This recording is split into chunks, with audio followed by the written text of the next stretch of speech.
Imagine yourself in a distant time, when the winds were strong and the seas even stronger. The sound of waves crashing against sturdy wooden ships. The cool, salty air brushing against your face as you set sail. The world around you is untamed, wild, and constantly shifting, one day calm, the next full of turmoil. This is the world of the Vikings. Welcome to a journey through Viking life, but not the glorious legends you've heard of. Instead, we'll uncover the grueling, often unromantic realities of their existence. As we gently explore their world, we'll peel back the layers of history, revealing not just the raiding and the battles, but the daily struggles, the uncertainty, and the relentless survival in a cold and unforgiving environment. This is the story of Vikings, told with calmness, depth, and the understanding that history, even when harsh, offers us lessons we can reflect upon in the present. Now, let's step into their world. Imagine the early mornings in a Viking village. The sky is still dim, tinged with hues of gray and blue as the first light of day barely touches the cold earth. The air is crisp, and the smell of damp wood lingers from the night before.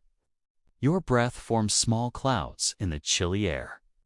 It is a world where nature's rhythm dictates every part of life.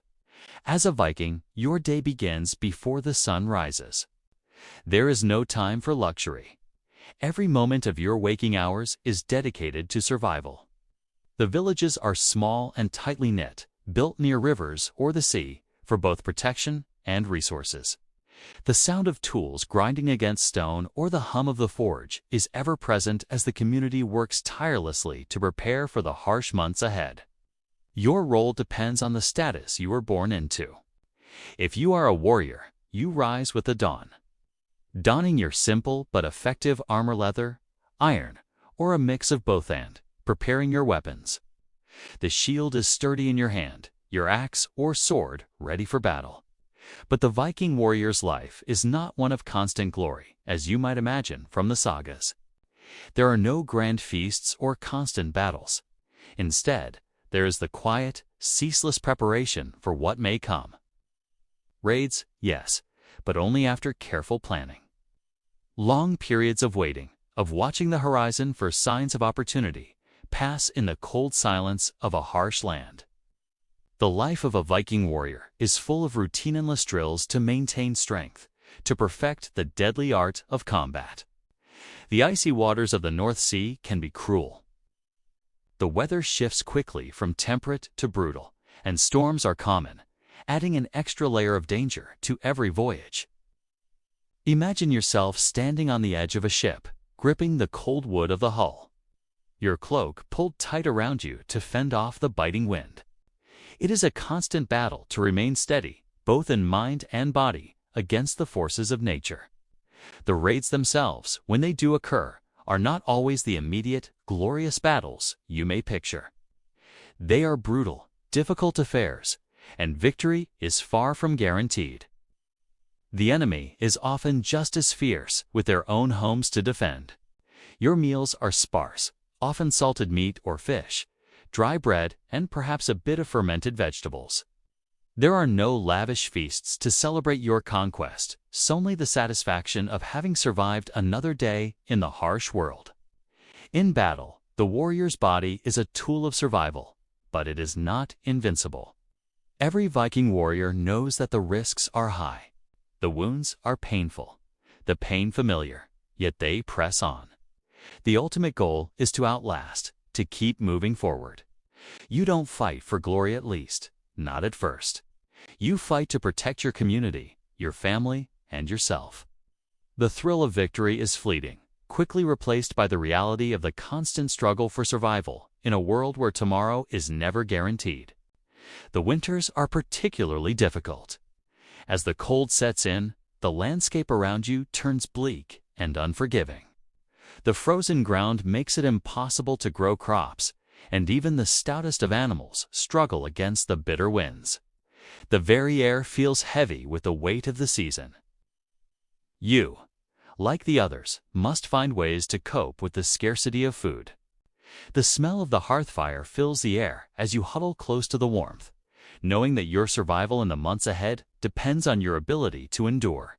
But even in this harsh environment, there are moments of calm. When the weather is right, the sun peeks through the clouds, warming your skin for a brief moment. You can hear the calls of the birds as they prepare to migrate southward, the quiet buzz of activity as the village prepares for the long journey ahead. Despite the hardship, there's a rhythm to life in the Viking world. It's a rhythm shaped by the constant struggle for survival, by the need to adapt and overcome, to find strength in the face of adversity. Imagine, then, the weariness that settles in after a long day of work or travel. It's not the kind of weariness that allows for easy sleep. No, it's the weariness of a life spent in constant vigilance. The weight of your daily tasks is ever present. Your muscles ache, your mind races with thoughts of tomorrow's challenges. And your dreams are filled with visions of survival and struggle. But tomorrow, like every day, brings another chance. Another chance to persevere, another chance to keep going, no matter the odds. The life of a Viking warrior is not easy. It's not glamorous, but it is a life of endurance, grit, and unyielding spirit. That's the first glimpse into the world of a Viking warrior. It is a harsh, unforgiving life, marked by struggle and survival, but also by moments of quiet resilience.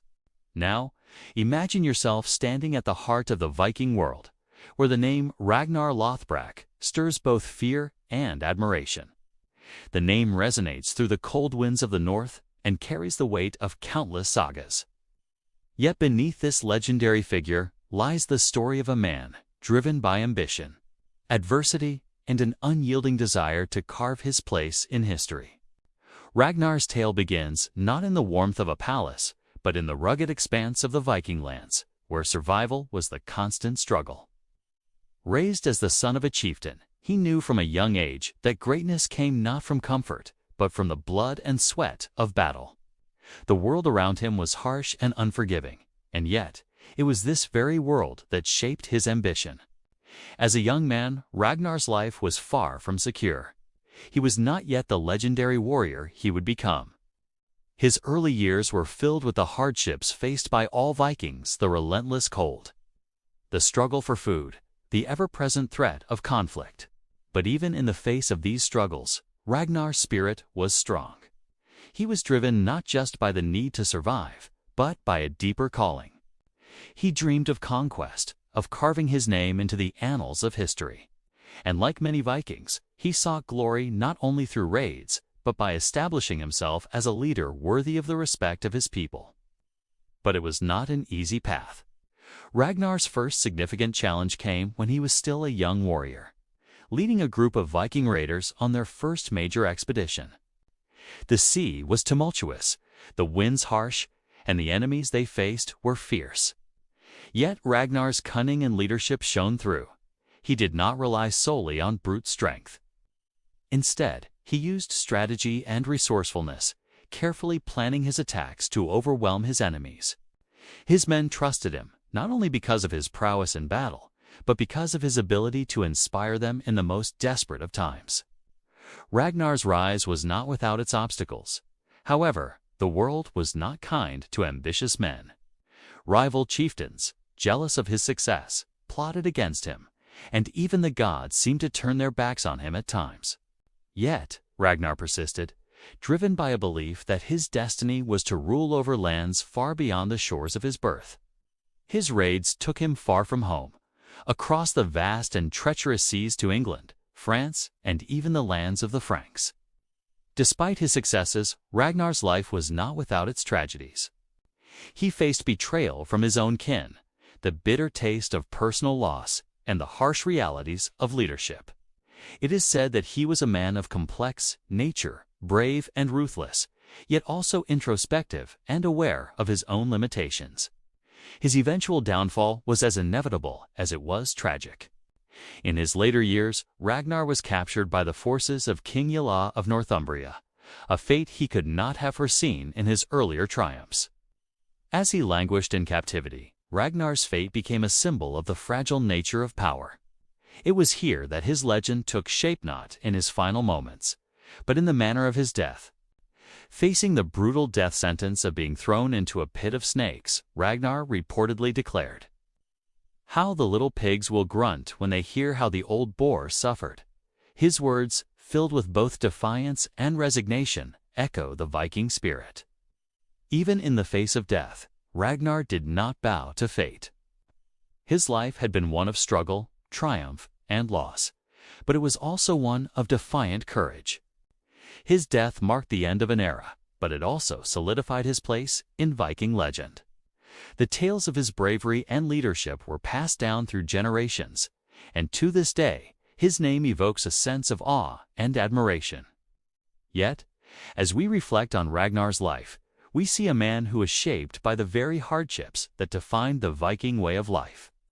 His rise to power was not the result of unchallenged glory, but the product of constant struggle, both against his enemies and the forces of fate.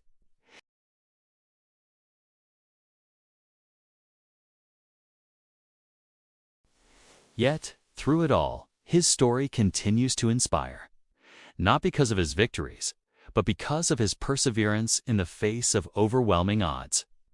Now, having ventured through the story of Ragnar Lothbrok, a legendary Viking figure whose life was marked by ambition, struggle, and ultimate sacrifice, we can turn our attention to something far more mysterious. Let us delve into the enigma of the Viking settlements in North America, a story that remains shrouded in mystery. Despite the growing evidence that Vikings may have been the first Europeans to set foot on the American continent. Imagine for a moment the stillness of a forest at the edge of an unknown land. The cool northern air brushes past you, the scent of pine and earth mingling with the salty tang of the sea.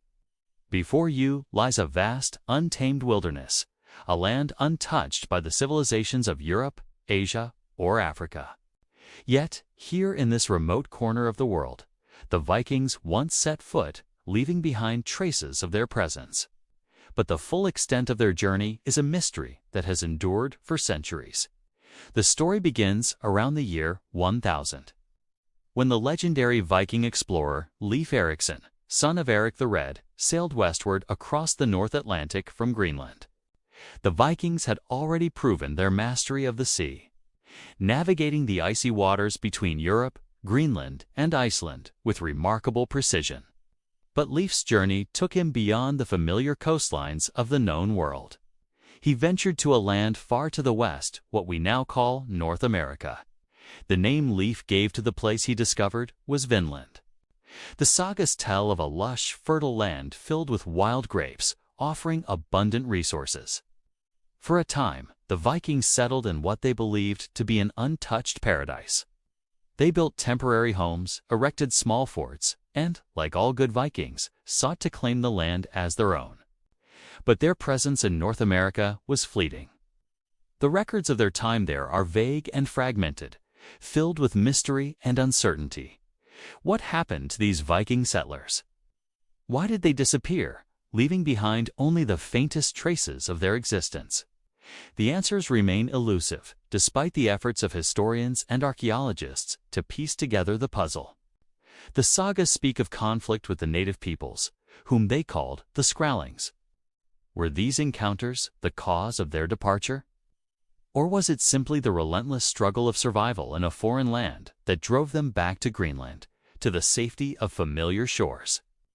Archaeologists have uncovered several clues that suggest the Vikings did, in fact, establish a presence in North America. The most famous site is L'Anse aux Meadows, located on the northern tip of Newfoundland in modern-day Canada. There, a team of archaeologists discovered the remains of a Viking settlement stone structures, iron nails, and other artifacts that date back to the early 11th century. It is the clearest evidence of Viking settlement on the continent, and stands as a testament to their courage and ingenuity. But the mystery deepens as more evidence emerges. Some scholars believe that the Vikings may have explored further south, reaching as far as the Gulf of Mexico. Other sites, such as those in the Great Lakes region, and even as far west as Minnesota, have been suggested as possible Viking outposts, though none have been definitively proven. The questions pile up.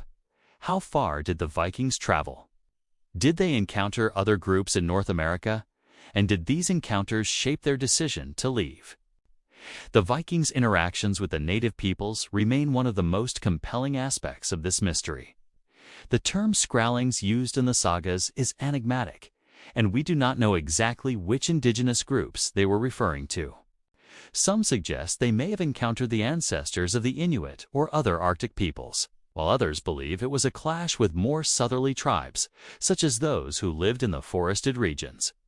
Whatever the case, the encounters were likely tense, and the Vikings, despite their seafaring prowess, were not equipped to deal with the complexities of life in a new world. One theory is that the Vikings, despite their legendary skill in battle, were simply unprepared for the challenges of sustaining a settlement in North America. They were used to the harsh climates of the north, but the unfamiliar diseases, food shortages, perhaps even the long winters of the New World may have taken a toll on their numbers. The Viking way of life, so suited to raiding and nomadic existence, may have clashed with the permanence required for settling in a new land. Even more intriguing is the possibility that the Vikings' departure was influenced by something as simple as the resources available to them.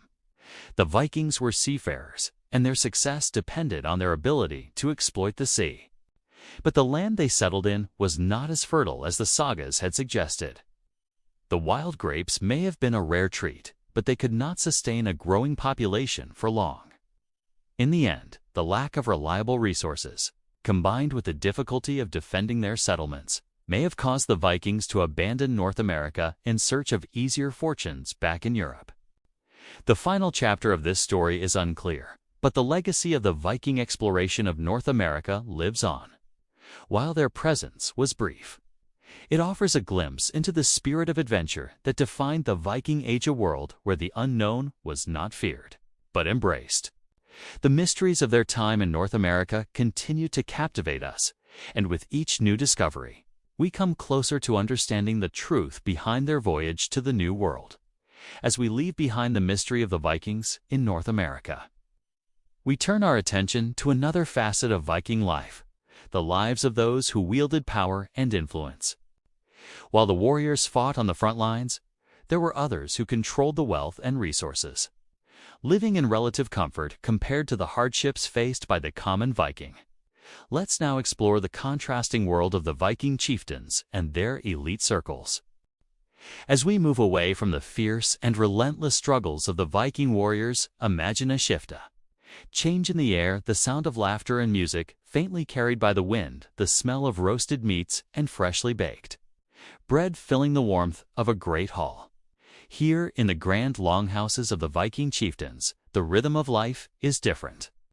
While the warriors toil on the battlefields and endure the harshness of the north, the elite live lives of relative luxury, albeit with their own challenges. The Viking chieftains were the leaders of their communities, and their lives were shaped by the demands of both power and prestige. These were men and women who had earned their place at the top, either through their own prowess or by inheritance. But regardless of how they arrived at the helm, their existence was marked by an entirely different set of expectations. Power and wealth were concentrated in the hands of a few, and the lives of the chieftains were filled with privileges that were foreign to the average Viking. In their grand halls, warmth and light contrasted sharply with the bitter cold outside. A fire crackles in the hearth, sending light dancing across the stone and wooden walls. The aroma of roasted meats, fresh bread, and fermented drinks fills the air. The sound of laughter and song echoes throughout the hall, as bards tell tales of ancient heroes and warriors. And the clink of drinking horns adds to the celebratory atmosphere. This is where the chieftains, their families, and trusted allies gather. The everyday worries of the common Viking, the cold, the hunger, the raids, are replaced by feasts and the constant exchange of power. The lives of the chieftains were not without their own pressures. While they may have lived in relative comfort compared to the warriors, they were still bound by the same social codes, the same demands of survival and status. Their position, often built on a delicate balance of alliances and strength, could be threatened just as easily as it was attained. To maintain power, the chieftains had to be shrewd, often surrounded by a network of advisors, warriors, and diplomats who ensured their place at the top. Betrayal, however, was always a possibility. Even among the elite, trust was not a luxury often afforded. A Viking chieftain's wealth was tied directly to land, livestock, and tribute. They controlled large tracts of fertile land, which they could use to grow crops or raise livestock, both vital to the survival of the community. While the common Viking might struggle with the seasons, the chieftains had enough resources to ensure they were well fed. And they often had the means to trade with neighboring tribes or kingdoms for goods they could not produce themselves. Their longhouses, unlike those of the common people, were spacious and built with care. Constructed from sturdy timbers and often adorned with intricate carvings that showcased their wealth and status. At these lavish feasts, guests would gather around great wooden tables, their faces illuminated by the flickering flames of the fire. The chieftains would often sit at the head of the hall, where they would be presented with the finest meats, fish, and breads. Mead, a honeyed alcohol brewed in large barrels, was passed around in generous quantities. It was here that the chieftains displayed their generosity, sharing food and drink with their warriors, promising wealth or land to those who proved their loyalty. And yet, these feasts were also a space for diplomacy and politics. Every word spoken, every glance exchanged, was laden with meaning, for the power dynamics of the Viking world were ever shifting. Even the smallest of gestures could change the course of alliances or lead to a downfall. But despite the comforts of their status, the lives of Viking chieftains were not free of peril. Their wealth and power often made them targets. Raids were not just something they sent their warriors out to do, they also found themselves as victims of raids.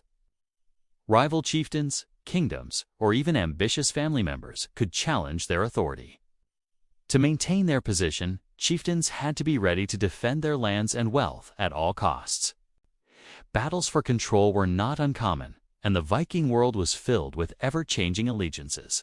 The chieftains, much like the warriors, also had to ensure that they maintained strong, healthy offspring. The continuity of their family's power depended on their ability to produce heirs, and this was often a subject of much political maneuvering. Marriages were strategic, meant to forge alliances with other powerful families or tribes. The role of women in these elite circles, though often constrained by the expectations of the time, could still be powerful.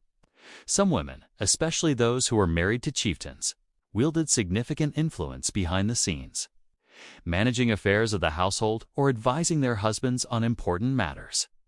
While the daily life of the Viking chieftain was marked by luxury, it was also filled with responsibilities. They had to make crucial decisions about trade, diplomacy, and defense, balancing the needs of their people with the constant threats that loomed from both within and outside their communities. They were expected to be both rulers and warriors, ensuring that their people prospered while keeping their own power secure. It was a life of both indulgence and constant vigilance, for in the Viking world, power was never truly secure. Still, for all the political intrigue and the pressure to maintain their position, there were moments of respite. The long feasts, the shared stories of warriors past, the bonds of kinship and friendship forged in the glow of the hearth. These were the aspects of chieftain life that offered a brief reprieve from the harshness of the world. In these moments, the chieftains were not warriors or rulers, but simply men and women who found comfort in the warmth of their people, in the beauty of their culture, and in the relative peace that could exist if only for a while. With the Viking chieftains, we see a contrasting life to that of the warriors, their luxuries, their political maneuvering. Yet, both lived within the same harsh world, bound by the same relentless forces of nature and power. Their world, like ours, was full of contradictions, moments of ease and peace intertwined with struggle and sacrifice. As we reflect on the Viking experience, from the hardships of the warriors to the relative luxury of the chieftains, we come to realize that history, much like life itself, is shaped by a balance of forces, some harsh, some gentle, some seemingly within our control, and others beyond it. And with that, we bring our journey through Viking history to a close. As the world of the Vikings fades into the past, the story of their endurance, ambition, and complex lives remains with us, offering both lessons and reflections. Closing, as we rest on this voyage through time, imagine the Viking world slowly drifting away, replaced by the comfort of the present moment. The winds that once carried their ships now seem softer, and the struggles of the past feel distant. You are now back where you began, in a place of warmth and comfort, where the stories of the past can fade gently into sleep. Imagine yourself in a world that seems distant, where the air smells of damp earth and the clang of metal fills the heavy silence. It's the medieval period, and you find yourself standing at the edge of a bustling village, surrounded by the chatter of peasants, the whinnying of horses, and the clinking of armor. The sun hangs low, casting long shadows over the land. You've heard of knights the brave, warriors sworn to protect their lord and uphold the honor of their land. But little do you know about the grueling life that comes with wearing that shining armor. The romance of knighthood is far from the reality they faced. In this journey, we'll explore the harsh and often brutal existence of a medieval knight. As you drift into the story, imagine yourself experiencing the daily struggles and relentless pressures of being a part of this rigid, honorable system. Let us guide you through the grueling training, the constant warfare, and the sacrifices made in the name of chivalry. So, close your eyes, let go of the modern world for a moment, and step into the past. Picture yourself a knight, preparing to embark on a journey through a time where glory and grime were often intertwined. Picture yourself as a young boy in the medieval world. The days are long, and the work is endless. Your training as a knight begins as soon as you are able to hold a sword in your hand. The path to knighthood is not one of honor and respect from the start, but rather a series of trials, both physical and mental, that push you to your limits. The first step is to serve as a page, often at the age of 7 or 8. Your days are filled with learning the basics of court etiquette, manners, and the use of weapons. You spend long hours in the stables, caring for horses and assisting your lord's family. While these early years may seem easy compared to what lies ahead, there is an underlying intensity to the role and intensity that will only grow as a young page. You are also beginning to understand the weight of the code of chivalry, the system of honor and duty that will govern your life for real assert. You'll live for years to come. You're taught that knights must always be brave, loyal, and generous. But these ideals are hard to live by in the harsh reality of medieval life, where battles are frequent and the threat of death lingers just around the corner by the time you reach the age of 14 or 15. Your training intensifies. You are no longer just a page, but are now a squire, directly assisting a knight in battle. You've traded in the courtly lessons for real combat training. The clang of swords against shields becomes a familiar sound as you practice fighting with all manner of weapons, swords, axes, and maces.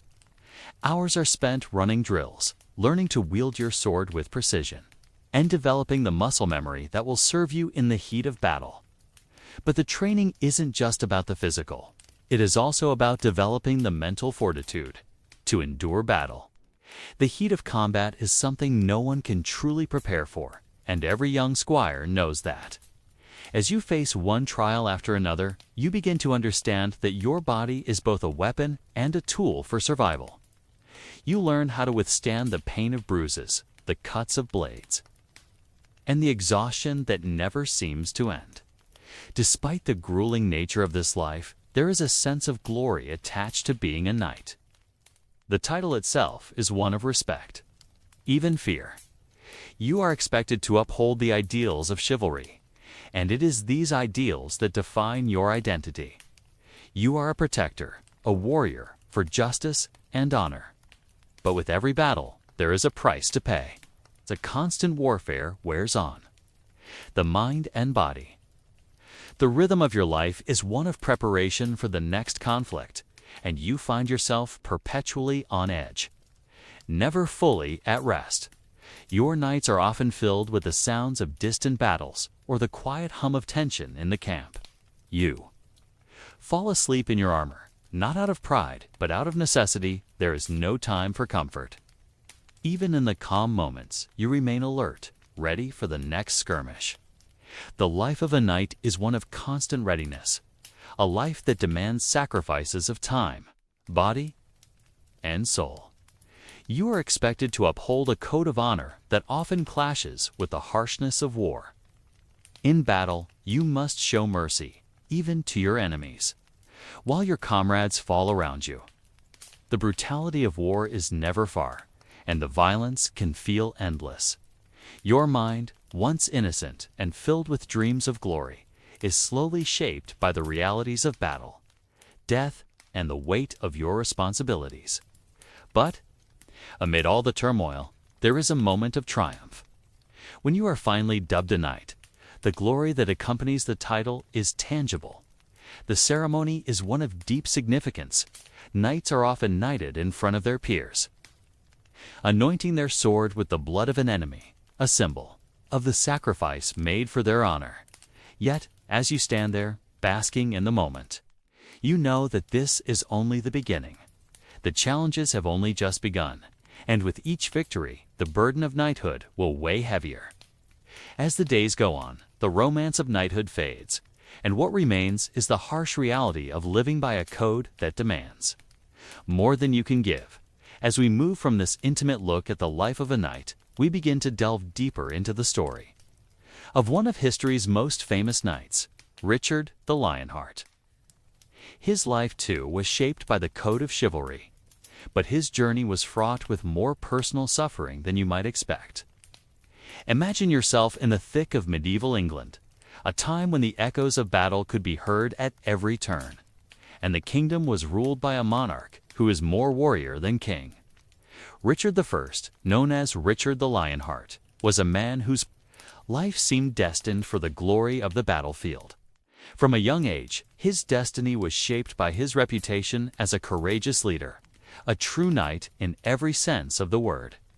But behind the heroic tales and the songs sung in his honor, his life was filled with personal turmoil, sacrifice, and, ultimately, tragedy. Born in 1157, Richard grew up amidst the grandest ambitions of his father, King Henry II of England. The pressure on him was immense, not just as the heir to the throne, but as the embodiment of what it meant to be a knight. His mother, Eleanor of Aquitaine, was a formidable and intelligent woman, and Richard was raised in an atmosphere of political intrigue and military strategy. The young Richard was not content to sit idle.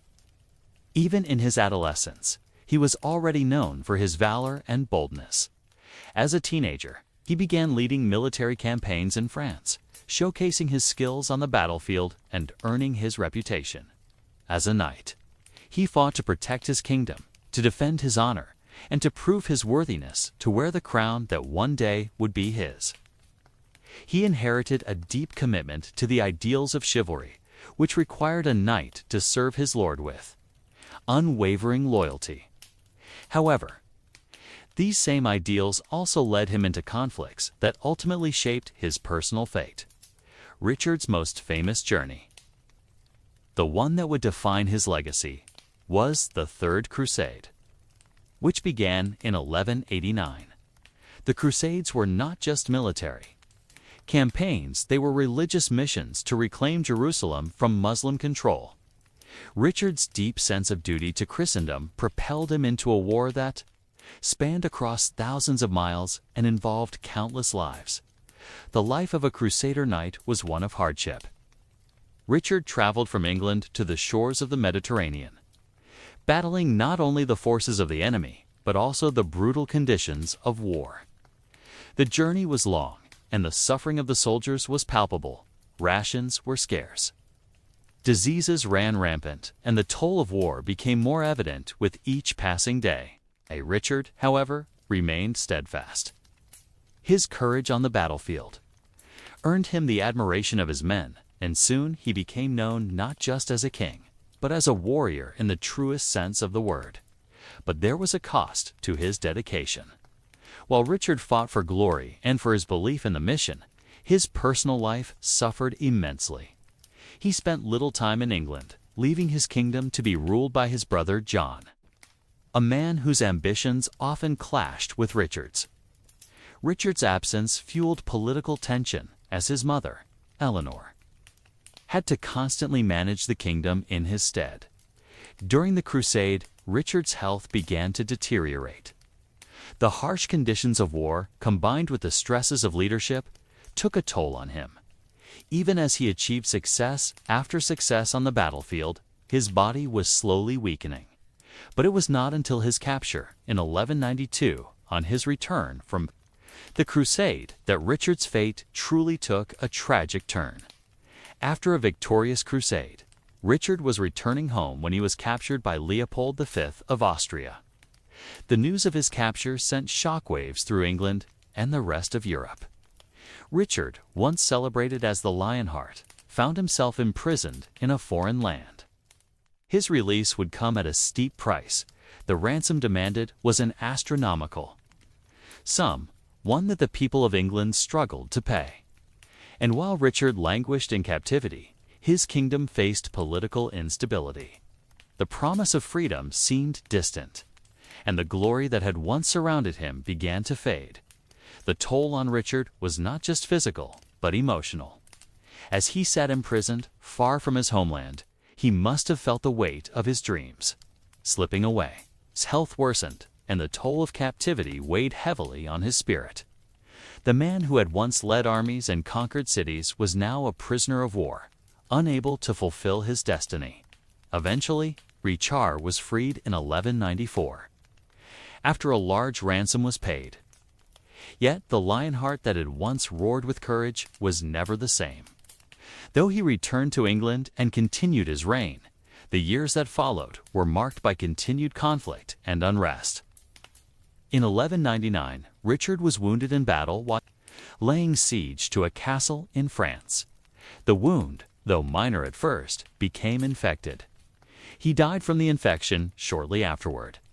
Just 42 years old, Richard the Lionheart's life, though filled with glory and accomplishments, was ultimately marked by loss of time, of his health, and of the ability to shape the kingdom he had once dreamed of leading. His tragic end stands as a poignant reminder of the fleeting nature of glory and the toll that the demands of knighthood can take on the body and soul. He sought fame, but it came at the expense of his personal happiness and well-being, as we leave Richard behind. Let us now turn our attention to one of history's greatest mysteries: the search for the Holy Grail. It is a tale that blends myth with history, and much like the life of Richard, its true nature is shrouded in uncertainty and legend. Imagine yourself walking through the quiet, shadowed halls of a medieval cathedral. The air is thick with the scent of burning candles and the low murmur of prayer. The walls are adorned with intricate tapestries, each telling the story of saints and angels, of battles won and lost in the name of faith. Somewhere, hidden deep within these hallowed walls, is the object of countless quests. The Holy Grail, an object of both divine significance and unrelenting mystery. The Holy Grail, in its most well-known form, is said to be the cup from which Christ drank at the Last Supper. According to legend, it was this very cup that Joseph of Arimathea used to catch Christ's blood as he hung on the cross. It is said that the Grail possesses divine powers, capable of healing the sick, granting eternal life, and bringing unimaginable prosperity to those who possess it. This sacred relic has captured the imaginations of many, inspiring quests, literature, and the dreams of knights and kings alike. But the reality of the Holy Grail is far more elusive. There are many versions of the Grail legend with varying details depending on the storyteller. Some speak of the Grail as a simple cup of wood or stone, while others describe it as a sacred vessel made of gold, encrusted with precious gems. In some tales, the Grail is imbued with miraculous powers. In others, it is merely a symbol of purity and divine favor. As a knight, you might find yourself part of one of these legendary quests. The idea of finding the Holy Grail was not only an ambition of kings, but also a goal that defined the lives of many knights during the medieval period. The quest for the Grail was symbolic of a knight's pursuit of righteousness, a way to prove their worthiness in the eyes of God. But as with all quests, there is a dark undercurrent to these pursuits. The Grail's power was said to be so immense that only the purest and most righteous of knights could hope to find it. Many failed, and some were even driven to madness in their pursuit of the sacred object. The stories of the Grail first began to take root in the early medieval period. But it was the 12th century French poet Chrétien de Troyes who first popularized the tale in his unfinished work, Percival. The story of the Grail. In this work, Percival, a young knight, embarks on a quest to find the Grail. The story presents the Grail as both a literal object and a symbol of spiritual enlightenment. Yet Percival's quest is a difficult one, fraught with trials and moral dilemmas. His failure to obtain the Grail illustrates a key element of medieval chivalry, the idea that knights must demonstrate humility, virtue, and patience, rather than simply seeking glory or power. As the tale of the Grail spread through the courts of Europe, it became more than just a religious relic. It was intertwined with the ideals of knighthood. The Grail quest was as much about personal growth as it was about divine intervention. To find the Grail was to find redemption and purity of heart. Yet, just like Richard, the Lionheart's own quest for glory, many who sought the Grail faced personal failure. The Grail was not a prize that could be easily attained. It required sacrifice, dedication, and often the willingness to put aside personal desires. The search for the Holy Grail continued to be a common theme in medieval literature, and its influence spread far beyond the walls of Europe. As it passed from one storyteller to the next, the Grail's meaning shifted. Some saw it as a metaphor for the soul's journey toward salvation. Others viewed it as a literal object of immense power that could change the course of history. But no matter how the Grail was interpreted, its allure remained. The question of its existence persisted, and the Grail remained, in many ways, a symbol of the unattainable. In the modern day, the search for the Holy Grail is often seen through the lens of myth and legend.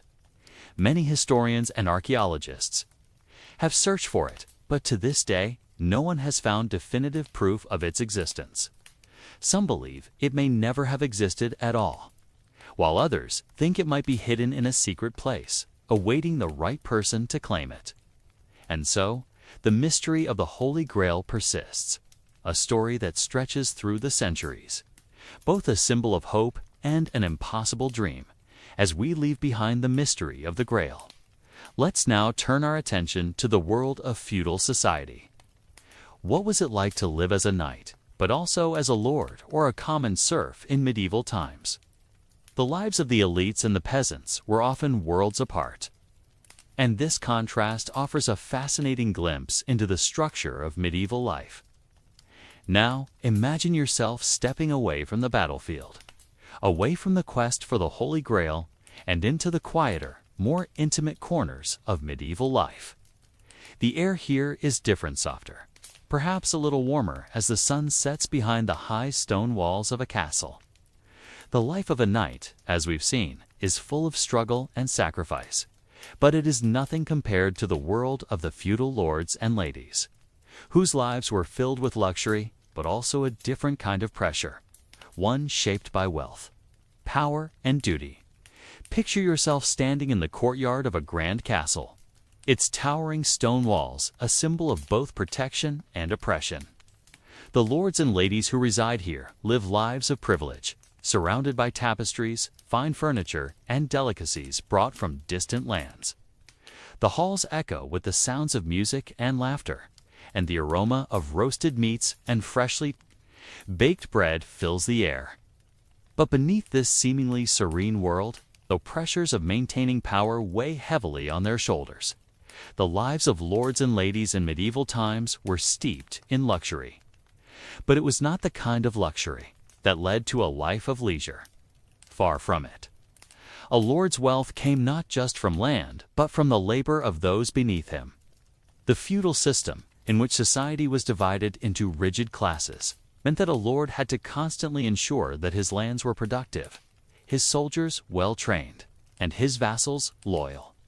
He was the protector, the provider, and the enforcer of law within his domain. In return for this, the peasants, often called serfs, worked the land and paid taxes, giving a portion of their harvest or their labor to the lord. Imagine yourself now, a serf, living at the bottom of the feudal pyramid. Your life is a constant struggle. The land you work is not yours. It belongs to your lord. You spend each day laboring in the fields, planting, harvesting, and tending to livestock. The work is exhausting, and yet it feels endless. The seasons dictate your life, and there is little hope of escaping the cycle of poverty. You live in a small, humble cottage with thatched roofs and dirt floors, and you sleep alongside your family in close quarters.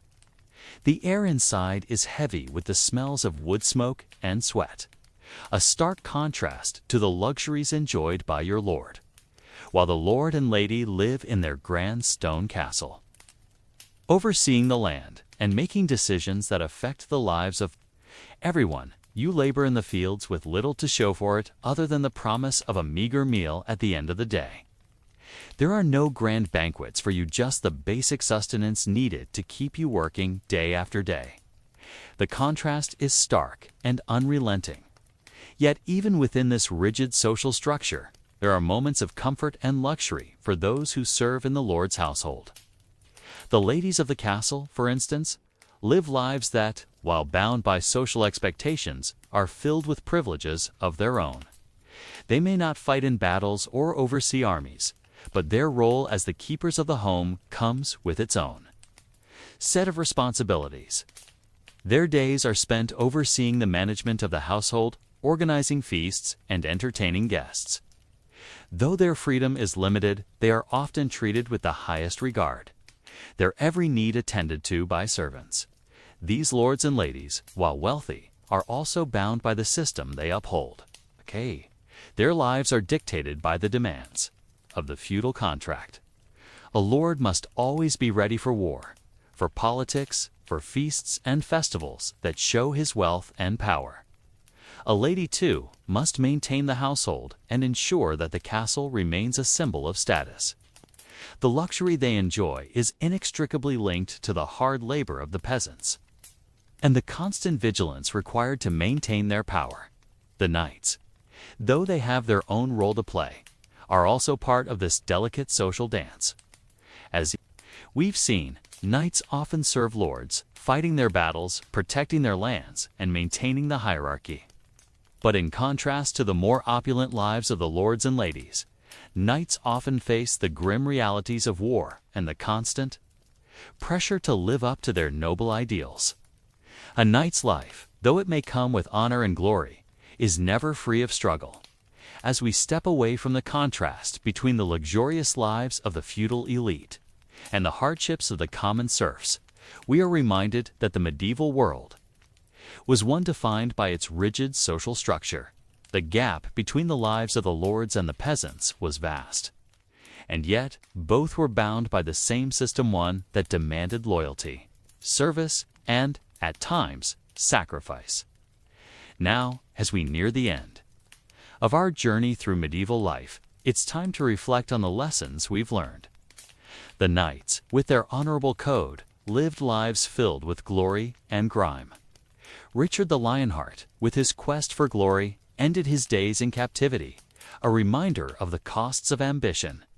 The Holy Grail, both a literal and symbolic object, remains a mystery that continues to captivate our imagination.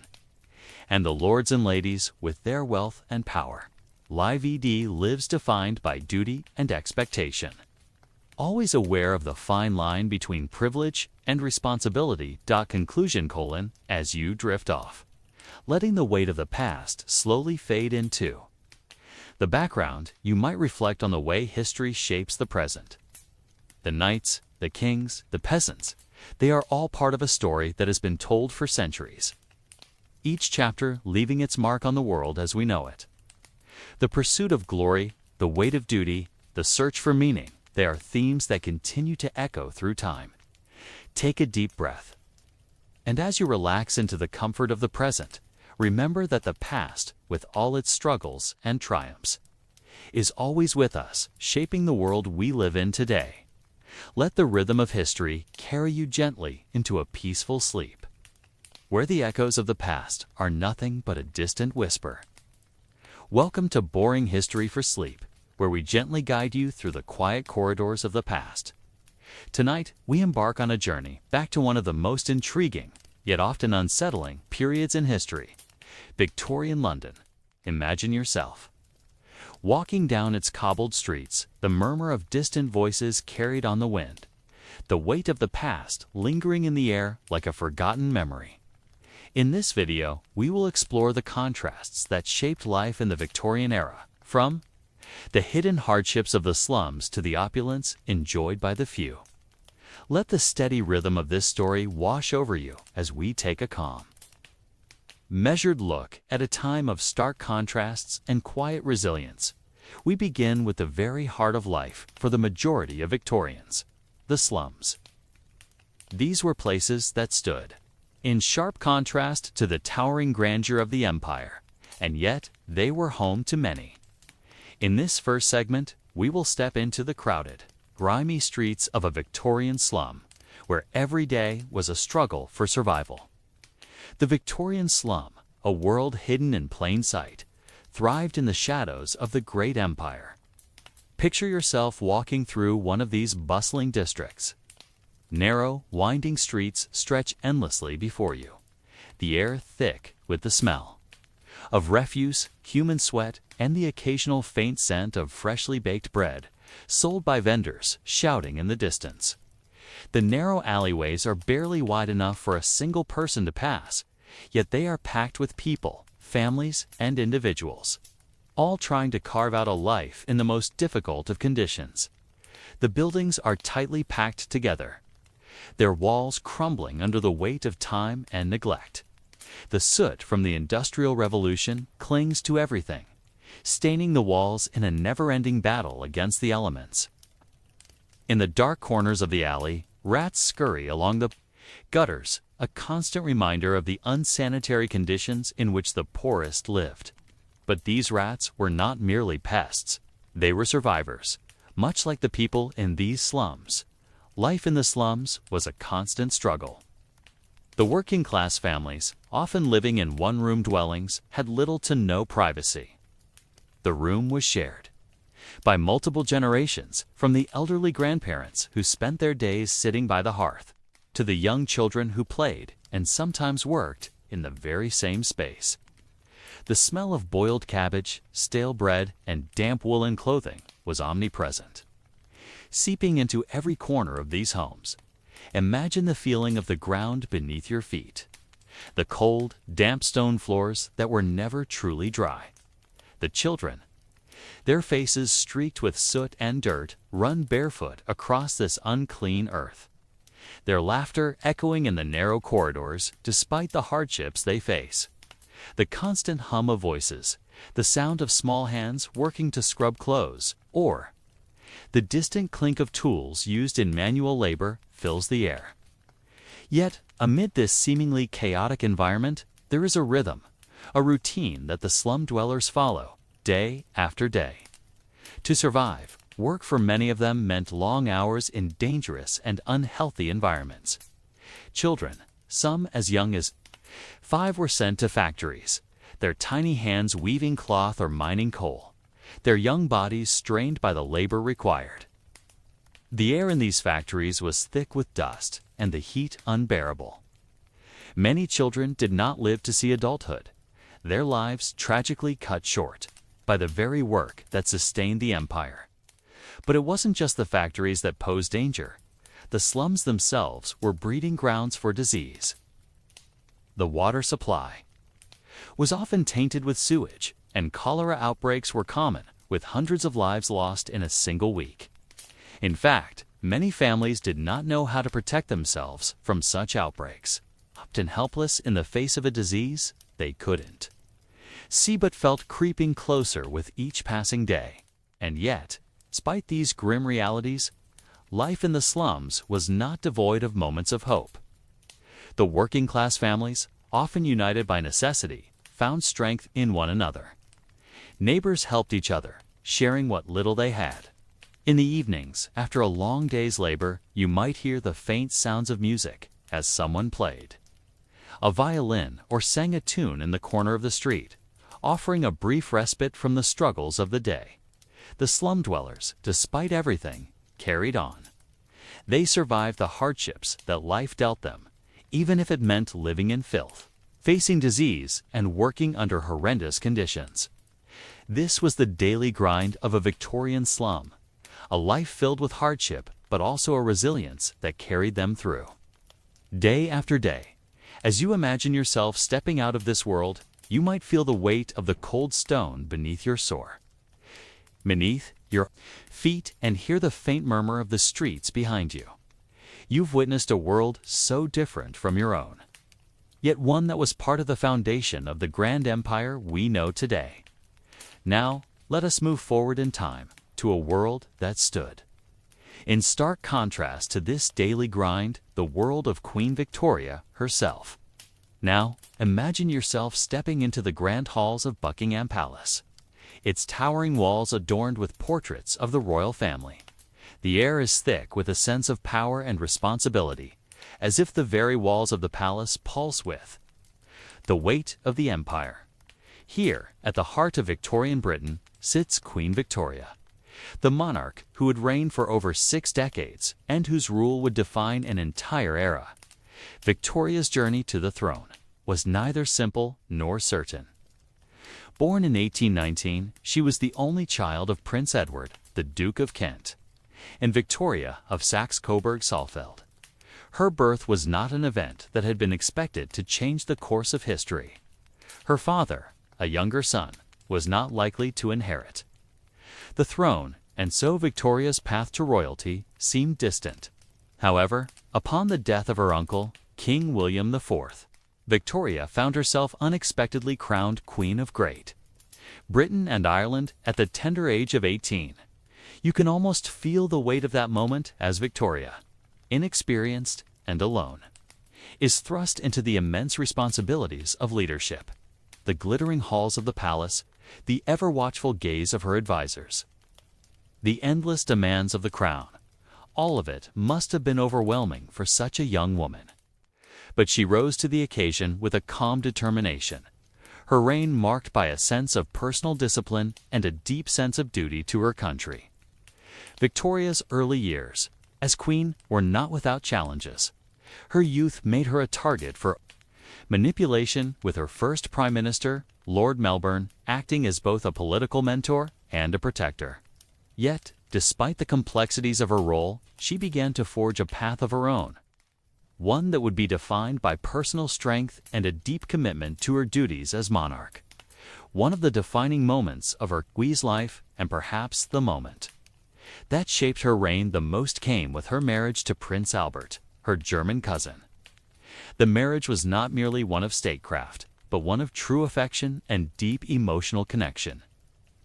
In Albert, Victoria found both a husband and a partner in governance.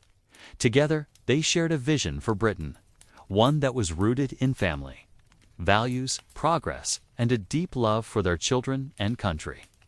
The couple's bond was undeniable. It was said that they were inseparable, and their love for one another became legendary. Their relationship was a rare combination of public duty and personal affection, a stark contrast to the cold, calculated marriages often found in royal circles. But even the strongest of relationships must face challenges. In 1861, Prince Albert passed away at the age of 42, leaving Victoria devastated. Her grief was profound, and she withdrew from public life, plunging the monarchy into a period of silence and sorrow. For many years after Albert's death, Victoria dressed only in black and wore a veil in mourning. The British public, who had once admired her for her strength, now saw a queen in mourning, her sorrow almost palpable. This period of mourning, however, was not the end of Victoria's reign. Over time, she emerged from her grief, though forever marked by the loss of her beloved husband. She resumed her duties as queen, but something in her had changed. The queen, who had once been a figure of youthful strength and vigor, was now a monarch weighed down by personal loss. Her public image forever intertwined with the shadow of Albert's death. Victoria's reign, however, continued to be one of monumental change. Under her leadership, Britain expanded its empire to unprecedented heights, making it the largest the world had ever seen. Yet, this expansion was not without its complexities. The British Empire was a world of contradictions. Immense wealth and power on one hand, and immense poverty and exploitation on the other. As the empire grew, so too did the divide between the wealthy elite and the suffering poor. This tension would continue to shape British society for generations to come, and as Victoria aged, her role in the empire began to shift. No longer a hands-on monarch, she became a figurehead, a symbol of continuity in a rapidly changing world. She oversaw the rise of the Industrial Revolution, the expansion of British influence, and the increasing complexity of the empire. Yet, her personal influence diminished, and the monarchy became increasingly a ceremonial institution. Victoria's reign would come to an end in 1901, when she passed away at the age of 81. Her death marked the end of an era. For many, she had been a constant presence in their lives, a figure who had shaped the modern world through her leadership. Her passing was mourned by millions, and her legacy would live on in the empire she had overseen. Though the world around her would continue to change in ways she could not have foreseen, as you imagine her passing, the weight of the years falls upon you. The queen, who had once ruled with such quiet strength, now rests in the quiet corners of history. Her legacy secured not in the glory of battles won or empires expanded, but in the quiet, enduring love she shared with Albert and the steadiness with which she ruled through the highs and lows of a transforming world. Now, with Victoria's reign behind us, we will shift our focus to a different, darker chapter in Victorian London's history, the mystery of Jack the Ripper, the chilling story of this infamous figure, whose name has echoed down the centuries, remains unsolved to this day. Now, let us move forward to one of the darkest and most unsettling chapters of Victorian London, the mystery of Jack the Ripper. Imagine yourself walking through the foggy, dimly lit streets of Whitechapel, where the gas lamps flicker in the damp night air. The narrow streets seem to twist and bend, almost like they are hiding secrets. The cobblestones beneath your feet are slick with the mist that rises from the River Thames, and the sounds of the bustling city fade into an eerie silence as you step deeper into this district. The sounds of muffled footsteps, distant conversations, and the occasional cry of a hawker all mix with the unsettling feeling that something is not quite right in this part of town. In 1888, Whitechapel was one of the poorest areas in London. The streets were packed with people, yet they seemed abandoned, as though the very walls of the buildings had closed in on the inhabitants, trapping them in a cycle of poverty and desperation. The dim light of the gas lamps cast long, eerie shadows across the alleyways, and it was here that the infamous figure known as Jack the Ripper would stalk the streets. His name, Jack the Ripper, still sends chills down the spine even over a century later. Yet, despite the terror he instilled, the truth behind his identity remains shrouded in mystery. The Ripper was never caught, and the case remains one of the most famous unsolved crimes in history. The killings began in the autumn of 1888, when the body of Mary Ann Nichols was found in a dark alley, her life brutally ended. She had been a woman of the streets, struggling with poverty, and her body bore the unmistakable signs of a brutal attack. Soon after, Annie Chapman was found in a similar fashion, her body mutilated in ways that shocked even the hardened police. Officers accustomed to the harsh realities of Whitechapel life. As the weeks went on, the killings became more frequent. Elizabeth Stride and Catherine Eddowes were the next victims, and like the others, their deaths were marked by a savage cruelty that seemed to have no clear motive. The gruesome nature of the murders and the apparent lack of any connection between the victims other than their shared poverty left the police baffled. In the streets of Whitechapel, fear spread like wildfire. As rumors of the killer's identity swirled with every passing day, despite the mounting terror, the police were no closer to solving the case. Several suspects were proposed, but none could be definitively linked to the murders. Some believed the killer was a medical professional, someone who understood the human body and could carry out such precise mutilations. Others suggested that the Ripper might have been a man of high standing, perhaps a member of the elite who could hide his identity in plain sight. The media, ever eager for sensational stories, fanned the flames of fear. Newspapers began publishing detailed accounts of the murders, sometimes with grotesque exaggerations, which only served to heighten the public's anxiety. In an age when news was spread by print and word of mouth, the figure of Jack the Ripper became a spectral presence in the daily life of Londoners, haunting their thoughts and dreams. Yet, despite all the attention, the killer remained elusive. The police investigation, though exhaustive, failed to catch the perpetrator. As time passed, the case grew colder, and the fear that had gripped Whitechapel began to fade. Though the legend of Jack the Ripper would never fully disappear, the impact of the Ripper's crimes extended beyond the immediate terror he caused. The murders highlighted the harsh social conditions that many poor women in Whitechapel faced. The women who were targeted were often those who had fallen through the cracks of society, homeless, destitute, and struggling with addiction or mental illness. Their deaths revealed the brutal realities of life in the slums and exposed the inequality and neglect that existed in Victorian London, though the Ripper's identity remains a mystery. His legacy is one of fear, fascination, and unanswered questions. For many, the case represents the darkest side of Victorian society, a time when poverty, crime, and social inequality intersected in ways that left a permanent mark on the history of London. As you walk through the foggy streets of Whitechapel, in your mind you may feel a chill in the air, a sense of something lurking just beyond the shadows. But in the stillness of the night, you also sense the weight of time, the lives lost, and the stories that remain untold, lingering like a whisper in the wind. Now, let us leave the dark streets of Whitechapel behind and turn our attention to a world of opulence and grandeur where the elite of Victorian society live lives of unimaginable luxury. We will explore how, just streets away from the poverty of the slums, another world existed entirely, a world that seemed untouched by the suffering around it. Now, imagine yourself stepping into a world of contrasts, a world far removed from the dark, foggy streets of Whitechapel. Picture yourself in one of the grand mansions of Victorian London, where everything seems to shimmer with wealth and refinement.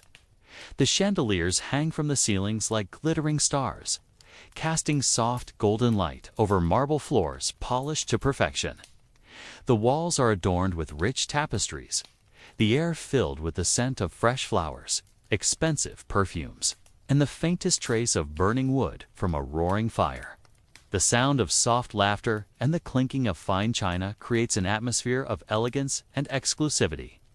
In this world, the struggles of the working class seem distant, as though they belong to another time or place. The rooms are warm and inviting, filled with lavish furniture, silk cushions, and velvet curtains that block out the cold, damp air of London's streets. Here, in the grand drawing rooms and dining halls, The elite of Victorian society lived lives of unimaginable luxury. The Victorian elite, composed of the aristocracy and wealthy industrialists, enjoyed privileges that the majority of the population could only dream of.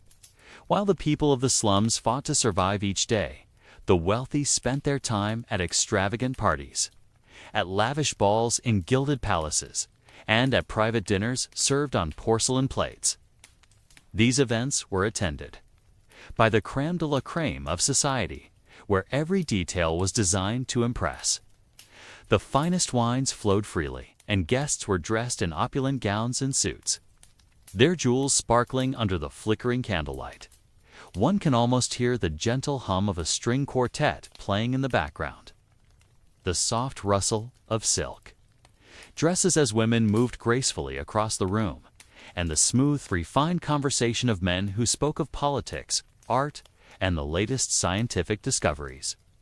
These were the circles where power and influence were concentrated, and where the decisions that shaped the empire were made behind closed doors. Far from the eyes of the common folk, the elite had access to the best education, the finest doctors, and the most luxurious homes, often located in the wealthiest neighborhoods of London. Their estates were vast, with sprawling gardens and private servants who attended to their every need. These grand homes were more than just places of residence. They were symbols of status and power, architectural marvels designed to showcase the wealth and influence of their owners. Imagine walking through one of these magnificent homes, the walls lined with portraits of long-dead ancestors, the ceilings high and ornate, and the floors covered with rich Persian rugs. But life for the Victorian elite was not without its own set of challenges. Though their homes were luxurious, the demands of maintaining such an extravagant lifestyle were constant. The women of high society were expected to uphold the family name with dignity, often spending their days attending social events, managing household affairs, and maintaining a public image of perfection. For the men, their lives were dominated by business dealings, political connections, and maintaining the family's fortune. While the elite lived lives of comfort, they were not immune to the societal pressures and expectations that came with their status. Their relationships were often dictated by social standing and economic advantage, with marriages arranged to strengthen family ties or secure wealth. Love, in many cases, was secondary to the responsibilities of preserving the family legacy. Beyond the glittering world of the elite, the stark contrast between their lives and the suffering of the working class could not be ignored. The poor of London, who lived in squalid slums, were often employed by the very wealthy, working long hours in factories, as servants in grand houses or in dangerous industries. The wealth that allowed the elite to live in such luxury was in many cases built on the backs of those who had nothing. Yet this divide was rarely acknowledged in the drawing rooms and palaces where the upper classes gathered. It was, perhaps, the very presence of such stark inequality that made the elites' lifestyle so fascinating to the public. The grandeur, the elegance, and the isolation of this world were a stark reminder of the divides that defined Victorian society. The very existence of the elite, living so far removed from the harsh realities of life in the slums, seemed to underscore the depth of social inequality in the era. As you step back from this opulent world, the contrast between the lives of the elite and the struggles of the slums becomes more evident. The elite may have lived in luxury, but their wealth was often built on the suffering of others. This duality, the glittering world of the rich and the grim existence of the poor, is what defined much of Victorian London. Now, as we close this chapter of history, we reflect on the complexities of this era. It was a time of tremendous change, of immense growth and progress, but also one of deep social divides and hardships. As you leave the world of the Victorian elite behind, imagine yourself stepping out of these grand homes, back into the quieter, more humble spaces of everyday life. The rhythm of life, whether in the slums or the mansions, carried on, and the legacy of this period endures in the echoes of time. Conclusion: as we come to the end of this historical journey through Victorian London, we take a moment to reflect on what we've witnessed, from the crowded, gritty streets of the slums to the towering elegance of the elite. This was a world of stark contrasts, a world shaped by both unimaginable suffering and opulent luxury. The stories of the people who lived during this time, whether in poverty or privilege, are woven together, creating a tapestry of history that still resonates today. As you let these images fade from your mind, take a deep breath and allow yourself to settle into the quiet comfort of the present. The struggles and triumphs of those who lived so long ago are now distant memories, but their stories continue to shape the world in ways we may not always see. Rest now, knowing that the past, while filled with hardship and grandeur alike, has passed into history. In the peace of the night, let the rhythm of time carry you gently into sleep.